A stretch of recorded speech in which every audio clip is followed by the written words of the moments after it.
नमस्कार दोस्तों, मैं नितेश बिरला आप सभी का इस वीडियो में स्वागत करता हूं। दोस्तों, इस वीडियो में हम डिस्कस करने वाले हैं नीट 2024 के फिजिक्स के दो क्वेश्चंस को। एक हमारे फिजिक्स के टॉपिक इलेक्ट्रोस्टैटिक्स से है और एक क्वेश्चन है इलेक्ट्रोमैग्नेटिज्म से। आइए पहले पहले क्वेश्चन को समझते हैं। क्वेश्चन है a thin spherical shell is charged by some source. तो एक थीन स्फेरिकल शेल है, उसको किसी सोर्स के जरिए चार्ज किया गया। The potential difference between the two point C and P. यहाँ पर एक सेंटर पर पॉइंट है सी और सरफेस पर पॉइंट है पी। इन दोनों के बीच में हमें पता करना है potential difference. The potential difference between the two point C and P in walls shown in figure is. तो ये पॉइंट्स हैं सी सेंटर पर, पी सरफेस पर। इन दोनों के बीच में पोटेंशियल डिफरेंस क्या होगा। इस क्वेश्चन के लिए आपको दो चीजों पर ध्यान देना है कि एक तो लिखा हुआ है स्फेरिकल शेल। तो स्फेरिकल शेल आपको पता होना चाहिए कि सिर्फ ये आउटर सरफेस है, बीच में पूरा खोखला है, ठीक है। और पोटेंशियल डिफरेंस हमें पूछा गया है। तो जिन बच्चों को इलेक्ट्रोस्टैटिक्स के बारे में नॉलेज होगा, इलेक्ट्रोस्टैटिक पढ़ा होगा, उसकी बातें ध्यान होंगी, उनको पता होगा कि अगर इस स्फेरिकल शेल के बारे में समझा जाए तो इसमें अंदर में कोई चार्ज नहीं होता है, सिर्फ सरफेस पर चार्ज होता है।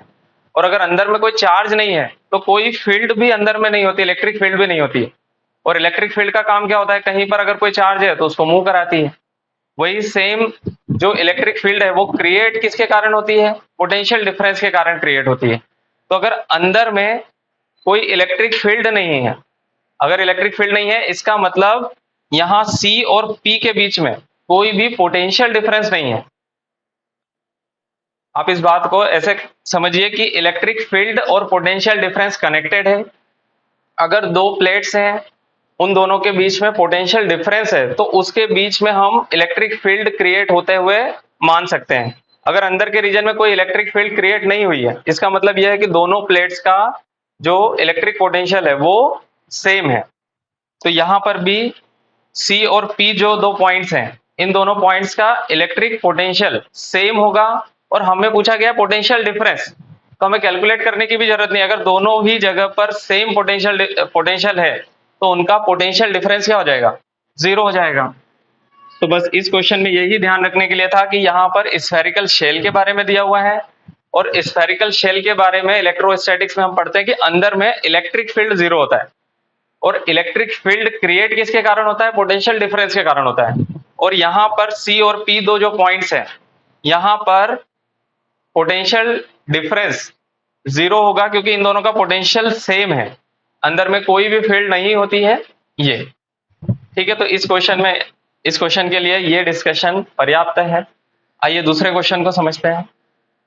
ये है हमारे टॉपिक इलेक्ट्रोमैग्नेटिज्म से। क्वेश्चन में दिया हुआ है in the above diagram a strong bar magnet is moving towards solenoid 2 from solenoid 1। तो यहां पर एक सोलेनॉइड है 1 और यहां पर है सोलेनॉइड 2। एक स्ट्रॉन्ग बार मैग्नेट है और वो मूव कर रहा है सोलेनॉइड 1 से सोलेनॉइड 2 की तरफ। The direction of induced current in solenoid 1 and that in solenoid 2। हमें करंट का डायरेक्शन प्रेडिक्ट करना है सोलेनॉइड 1 में भी और सोलेनॉइड 2 में भी, respectively are through the directions. और ये डायरेक्शंस दी हुई हैं, बी से ए की ओर होगा क्या, ये पहले वाले सोलेनॉइड में, और दूसरे वाले में डी से सी की ओर होगा, ऐसा। जैसे यहां पर ये जो सोलेनॉइड दिया हुआ है, ये सोलेनॉइड है ए से, ये ऊपर से गया हुआ है, पीछे से घूम करके ऐसे आया हुआ है। तो अगर आगे से हम देखेंगे, इस तरफ से बार मैग्नेट की तरफ से देखेंगे तो हमें ये इस प्रकार से दिखाई देगा, ए से बी, इस तरीके से। और दूसरा जो सोलेनॉइड है, जिस तरफ ये बार मैग्नेट जा रहा है, इसको अगर हम इस तरफ बार मैग्नेट की तरफ से देखेंगे तो हमें ये इस तरीके से दिखेगा, सी और डी। ये उसके फेसेस हैं। सामने से जो फेस हमें दिखेगा, उस फेस के बारे में, उस फेस से रिलेटेड है हम कैसे प्रेडिक्ट करेंगे कि कौन सा पोल किस तरफ बन रहा होगा, उस आधार पे। तो अगर इस बार मैग्नेट की तरफ से हम सोलेनॉइड 1 को देखेंगे तो हमें ये ऐसे दिखाई देगा कि ए से बी की ओर, मतलब ए इस तरफ से, बी इस तरफ है। और जब बार मैग्नेट की तरफ से देखेंगे सोलेनॉइड 2 को तो हमें ये जो वायर है ये ऐसे जाते दिखेगा सी से डी की ओर। ये सामने वाले फेसेस की बात कर रहे हैं हम। अब देखिए ये क्वेश्चन रिलेटेड है कैसे फेसेस से, जैसे ही हम इस बार मैग्नेट को आगे की ओर बढ़ाएंगे तो इसमें कुछ करंट इंड्यूस होगा, और वो करंट के द्वारा जो यहाँ पर इलेक्ट्रोमैग्नेट बनेगा वो इलेक्ट्रोमैग्नेट इसको रोकने का काम करेगा।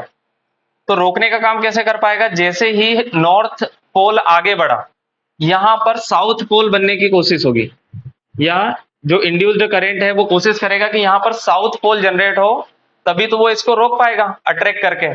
और ऐसे ही जब ये इसकी ओर आगे बढ़ रहा है तो यहां पर जो इंड्यूस्ड करंट होगा वो ऐसा मैग्नेट या ऐसा पोल डेवलप करने की कोशिश करेगा जो रिपेल करे। मतलब इलेक्ट्रोमैग्नेट यहां पर जो इंड्यूस्ड करंट के कारण बनेगा उसकी खासियत होती है कि जो भी पोल है, ठीक है, अगर पोल आगे जा रहा है तो वो उसको उसके अगेंस्ट रोकने की कोशिश करेगा। अगर वो आगे जा रहा है, दूर जा रहा है, तो वो उसको रोकने की कोशिश करेगा। और रोक कब पाएगा, जब यहाँ पर अपोजिट पोल होगा, अट्रैक्ट कर पाएगा। और वैसे ही ये इसके तरफ आ रहा है सोलेनॉइड 2 की तरफ, तो सोलेनॉइड 2 में जो मैग्नेट बनेगा उसकी कोशिश होगी कि वो इसको रोक पाए। इसका मोशन हो रहा है आगे की ओर और रिपेल कर पाए, रोक पाए। तो रिपेल करने के लिए यहां पर भी साउथ पोल जनरेट होना जरूरी है। ये दोनों ही सोलेनॉइड है, उनके फेसेस की बात हो रही है, जो हम बार मैग्नेट से इस तरफ देखेंगे उनकी। तो हमें ये जो फेस है इस फेस पर साउथ पोल बनता हुआ दिखना चाहिए। तो साउथ पोल बनेगा, उसके लिए करंट का डायरेक्शन हम इस प्रकार से एस बना करके चेक करते हैं। तो एस का जो एरो है वो ए से बी की ओर मार्क कर रहा है। तो ए से बी की ओर मतलब ए बी इसका डायरेक्शन होना चाहिए सोलेनॉइड 1 में करंट का डायरेक्शन। वैसे ही यहां पर भी ये जो सामने से फेस दिखेगा हमें, उसमें डायरेक्शन सी से डी की ओर हमने लिया हुआ है, और इस पर भी साउथ पोल बनना चाहिए। इस पर भी साउथ पोल बनना चाहिए। तो अगर हम ऐसे डायरेक्शन लेंगे, ये फेस का डायरेक्शन था सी से डी की ओर ऐसा, और इसको जब हम सामने से देखेंगे तो करंट का डायरेक्शन एस का जो एरो है इस ओर मार्क होना चाहिए। तो ये मार्क होगा डी से सी की ओर, डी से सी की ओर करंट होना चाहिए, तभी यहां पर इस फेस पर साउथ पोल जनरेट हो पाएगा। तो हमारे दोनों ही करंट के डायरेक्शंस हमारे पास है कि पहले वाले सोलेनॉइड में ए से बी की ओर होना चाहिए और दूसरे वाले सोलेनॉइड में डी से सी की ओर होना चाहिए करंट का डायरेक्शन। तो हम ऑप्शंस में चेक करते हैं ए से बी और डी से सी, तो हमारा सेकंड ऑप्शन करेक्ट हो जाएगा। इस क्वेश्चन में आपको दो बातें ध्यान रखना था। एक तो जो बार मैग्नेट है वो बार मैग्नेट जब यहां से दूर जा रहा है तो इंड्यूस्ड करंट के कारण इस पोल पर, इस तरफ का जो फेस है वहां पर जो पोल होगा वो पोल ऐसा पोल जनरेट होगा जो इसको आगे जाने से रोके। तो वहां से हमें पता चल गया कि यहाँ पर साउथ पोल होगा, और ये भी इसको रोकने का काम कर रहा है तो साउथ पोल हो गया। और दूसरी बात कि जो कॉइल है वो कॉइल में हम करंट का जो डायरेक्शन है उससे उस फेस पर बनने वाले पोल का डायरेक्शन कैसे प्रेडिक्ट करते हैं। तो अगर यहाँ पर कभी नॉर्थ पोल बनता तो नॉर्थ में एरो ऐसा होता है, इसको थोड़ा घुमा करके हम चेक करते हैं तो जो कॉइल होगी उसमें हम करंट का डायरेक्शन ऐसे देंगे, और साउथ में ये एस का जो एरो है इससे हम करंट का डायरेक्शन ऐसे ले लेते हैं। तो उम्मीद है आपको ये क्वेश्चन समझ में आए होंगे। ऐसे ही और भी क्वेश्चंस को समझने के लिए हमारे चैनल को जरूर सब्सक्राइब करिए। बहुत बहुत धन्यवाद।